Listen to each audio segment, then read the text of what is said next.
Hello, and welcome to the first appearance of Culture Shock, a new arts and culture television show brought to you from the College of West Anglia.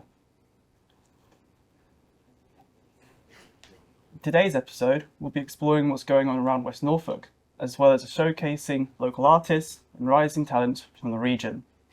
We'll be taking a look at work produced by the College Art and Design students as they showcase their work to be a viewing public. We'll also be delving under the floorboards at St George's Guildhall in King's Lynn to find out what Shakespearean secrets lie there.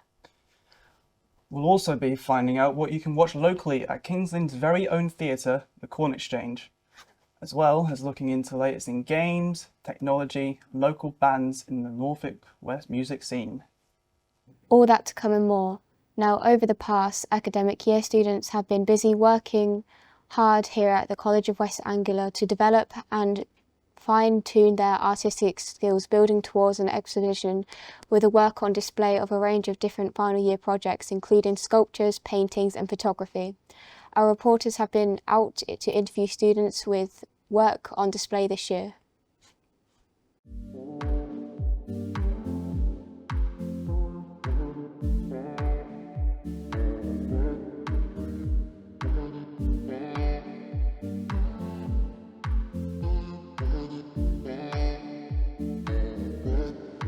We've done a lot of painting like landscapes and stuff like that, and for sculpting we did more stuff that we enjoyed and found interesting.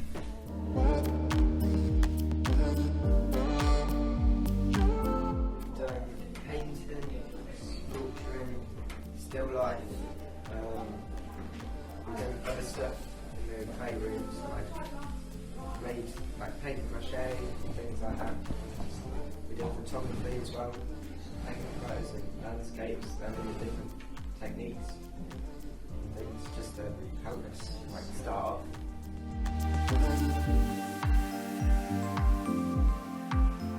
I definitely have to say the final project has been my favourite because it gives me the experience to learn and do my own sort of thing.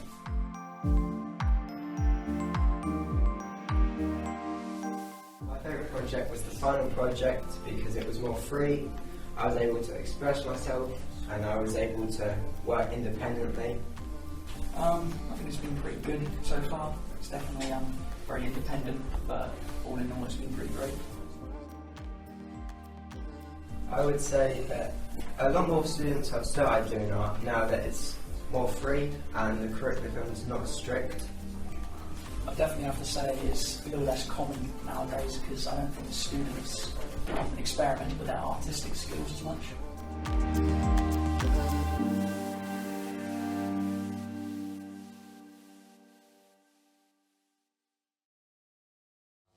I really did like that art with the skull in the background. It was really good, in my opinion. Now, one of the most exciting historical finds in West Norfolk can be found not far from here in the centre of King's Lynn. St George's Guildhall is one of the oldest working theatres in the UK, and the only theatre still operational that can claim to have hosted the Bard himself. We sent a team over to the Guildhall to find out more. The Guildhall in King's Lynn is a historic building that dates back to the 15th century. It served as a centre for trade and administration for the local guilds. The structure is known for its impressive medieval architecture, including a grand hall, a lovely courtyard, and intricate stone carvings. The Guildhall has also been used for various civic functions and events throughout its history. William Shakespeare is believed to have performed at the Guildhall. The building was a significant venue for theatrical performances during the Elizabethan era, and it hosted various travelling acting companies. While unveiling the original floorboards, they discovered there were many wood carvings made by people in the 15th century. There were also signs that many shows were put on to impress powerful women of the decade. However, no women starred in shows until the 1600s. This meant that men were also playing female roles. There were also traces of food and drink that would have been in the theatre. It is the only building in the country to still have traces of century-year-old history. The Guildhall is extremely unique and is open to the public, and is generally a very welcoming environment.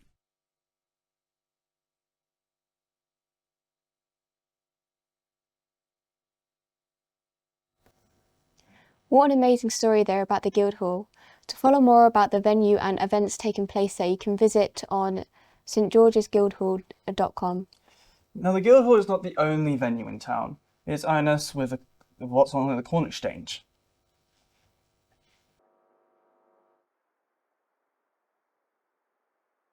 I'm currently standing outside the Corn Exchange located in Tuesday Marketplace in Kings Lynn. As you can see, there's a lot of exciting new media that's coming out this summer, such as films, musicals and many plays. The Corn Exchange is a wonderful place to go with family and friends and just have a nice day out. From the 16th of June up to the 19th, there's showings of Assault Path at the cinema, starring Jason Isaacs and the beloved Gillian Anderson. These prices range from £5.50 up to £6.50. However, if you're looking for more of a classic experience, Paint Your Wagon with Clint Eastwood and Gene Seberg is going to be available, but only on the 26th of June. For a newer release, F1 is being released on the 25th and then being shown until the 3rd of July, including many popular actors such as Brad Pitt from Fight Club, Damson Idris, and also Kerry Condon. There's also going to be a handful of Formula 1 drivers involved in the making of this film, such as Little Nando Norris, Lewis Hamilton, and Max Verstappen. There's also going to be a silver screening on the 26th for those over 60. If live music and theatre's more your type of thing, Fleetwood Mac Tribute Band on the 29th of June, starting at 8 PM. We all love to reminisce on the past, and there's no doubt that this performance will take you through a riveting ride through the 70s, especially for the mums and dads who love listening to the classics. Prices on this performance vary from £43 to £48, so we recommend this more as a night out activity with friends and family.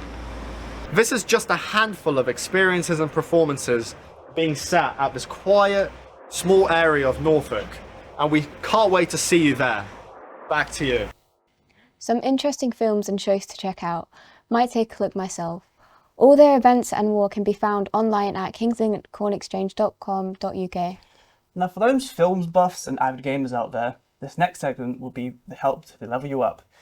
Our entertainment journalists are here to discuss what's happening in the world of screens and console. In 2025, there are a lot of movies that are coming out, and ones that have already come out. For example, there is the upcoming Five Nights at Freddy's 2 movie, which is the sequel to the successful Five Nights at Freddy's that came out in 2023. And there is also a new Predator Badlands film. There's also a new Alien series called Alien Earth. And there's also other films like Ballerina, which is kind of like in the same universe as John Wick. So if you're interested in that kind of stuff, then maybe you might find some enjoyment in that one. And then there is a Jurassic World Rebirth, which if you're a fan of the Jurassic Park franchise, then this might pique your interest. And then there's also a new Conjuring film, which if you like the original, then maybe you might like it, possibly. And there's also a sequel to Megan called Megan 2.0. And if you like the first Megan film, then you probably might like this one. With the mega forms of entertainment, video games in recent years have become part of that. And so every year there's always excitement around what's being announced or what game is coming out. With some of the games that have been announced to come out either soon or have been announced this year, they've all spanned a generous amount of hype.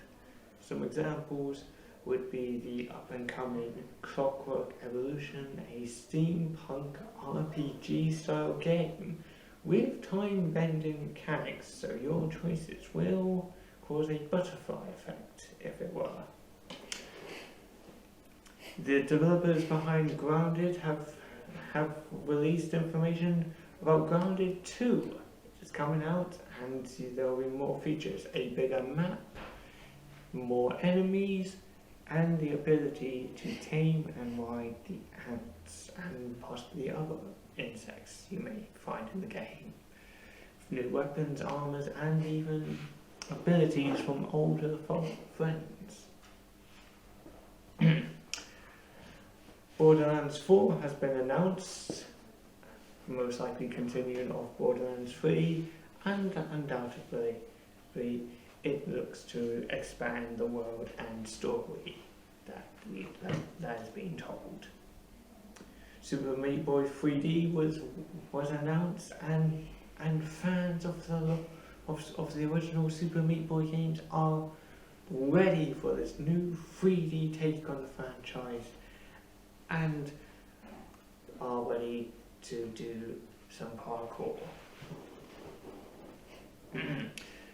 Silent Hill F was announced. The newest entry in the Silent Hill franchise.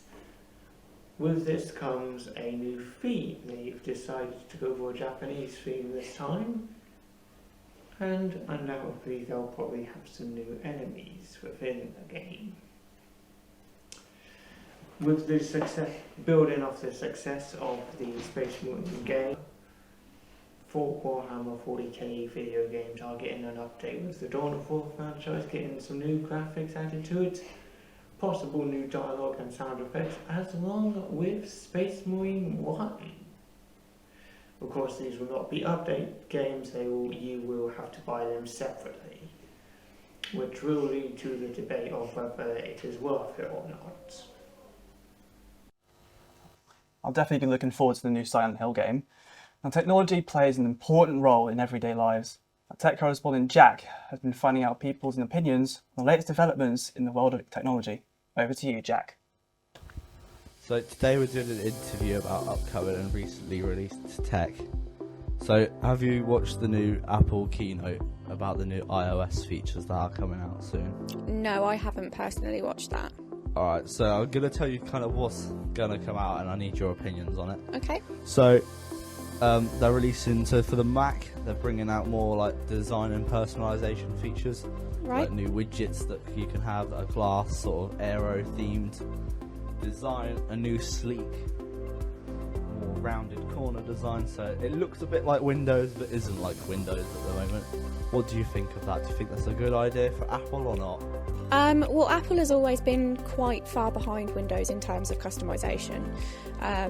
Windows has always been much more diverse as a platform. Like for your own personal usage, you can customise it into the colours and the schemes that you would like.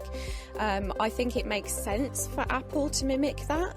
I think they probably could have done it 10 years ago though. Yeah, that's what a lot of people have said, that it's took them too long to implement these features. Apple or Android, and why? Android. Lots of reasons. Performance, mostly. I think the specs are better. I find that Android itself as a operating system just is more seamless. And you can do so much more with it. I think Apple is really quite restrictive in what you are able to do with the handheld.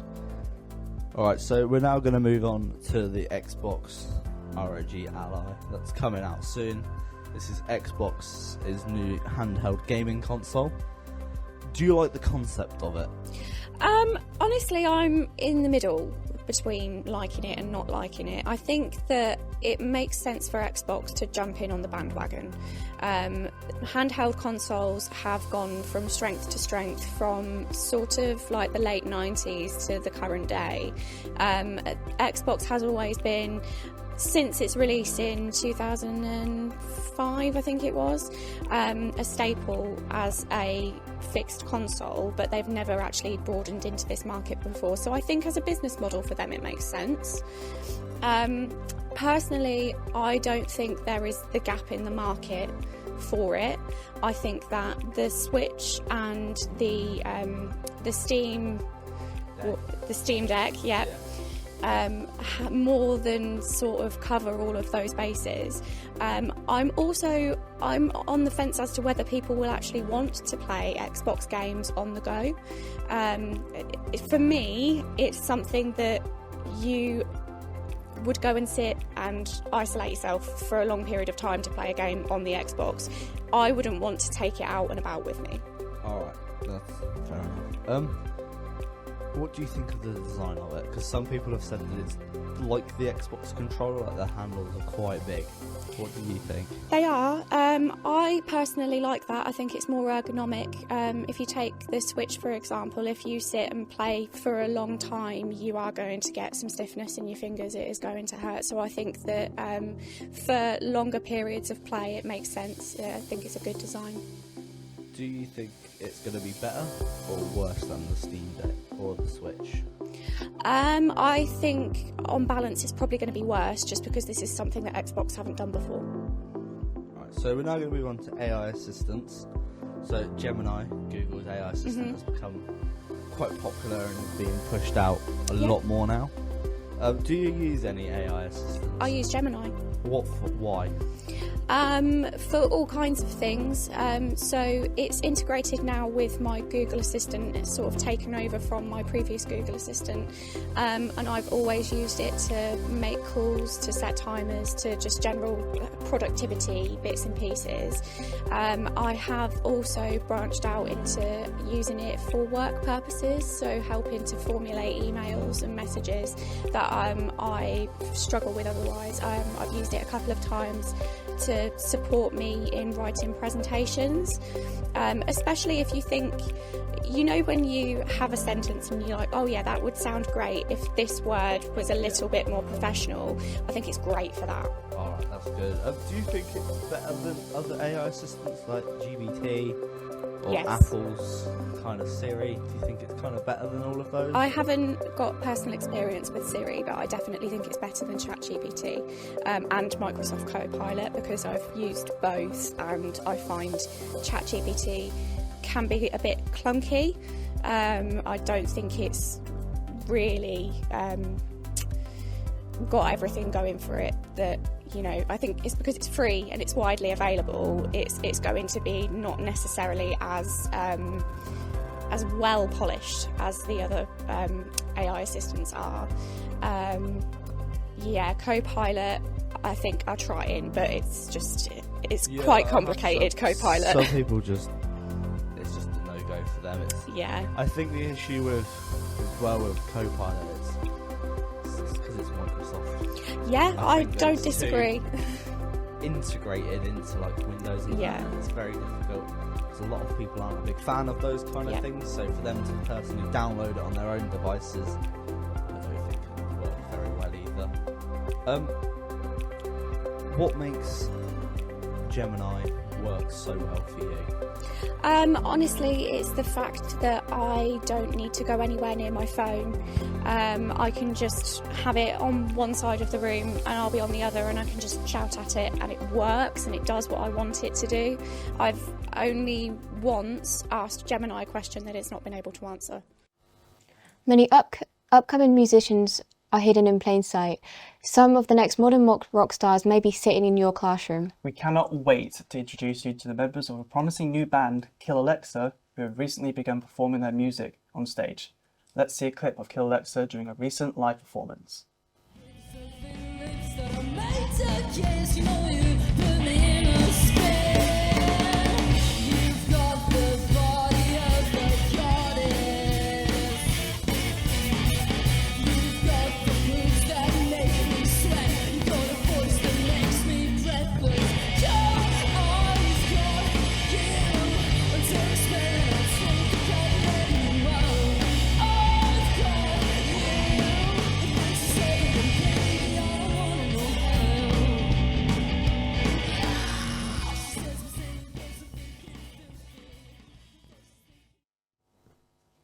Very impressive. We are lucky enough to be able to speak to today of the members of the promising upcoming band Kill Alexa. Before we introduce you, it will be worth noting the importance of recognising and promoting new bands, and each show will be featuring a new band and artist. So with no more time wasted, and here in the studio, without their instruments, let's give it to the floor for Kill Alexa.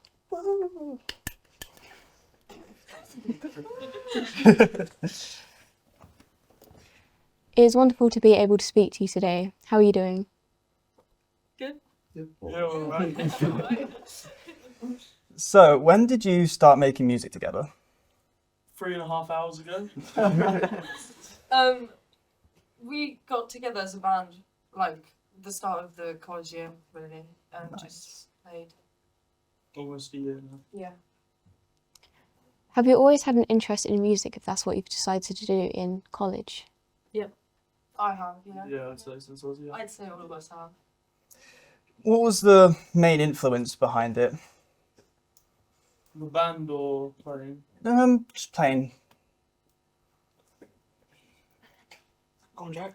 No, I'm trying to think. Honestly, there's a main influence around playing, but it's Well, just Because we enjoy it, I think. I think it's Yeah. just a lot of things, like, just all of us separately came across that just kind of started. And how about the band? We'll get that out of the way as well. We all have, like, quite a similar music taste and, like, tastes that go outside of that work really well together. And I think we just kind of became friends from that and just decided to play music together. Nice. Considering you haven't really been a band very long, is there a favourite gig that you've all done together? would you say the Probably the last second? college year has just gone. Yeah. Yeah, I'd say that's college good. That's just fine. Was there any reason behind was that your favourite, or just because? I'd say we played together for quite a bit during I think, that, yeah, I so think we're a we lot more, a lot more confident. Yeah, I was playing gonna together. say, yeah. We're just more confident on stage and just have more fun now. Yeah. How's the college helped you to make this band? Well, we've got rehearsal rooms, Yeah. which we're in quite a lot. Yeah, and allowing us to studios to record songs and that. That's pretty good. Me and Caleb were actually discussing this before, all of this. How did you come up with the name Kill Alexa? It was a joke, and then it stuck. and we Someone quite liked liked it. Yeah. I We were always just essentially meant to keep it for just one gig, just to be able to play the gig. But then we all just decided that we liked it, and it just stuck. fair enough. I always thought it was like something to do with like being against the whole Amazon Alexa thing. It Yeah. is. Oh, no, There's that's a right run for of once. Oh my jokes god. about it at home, innit? Well, that's all the time we have for today. It's been great having you with us as we celebrate what's going on in and around West Norfolk. Culture Shock will be returning later this year with another team and another look at local arts and the culture. Until then, goodbye.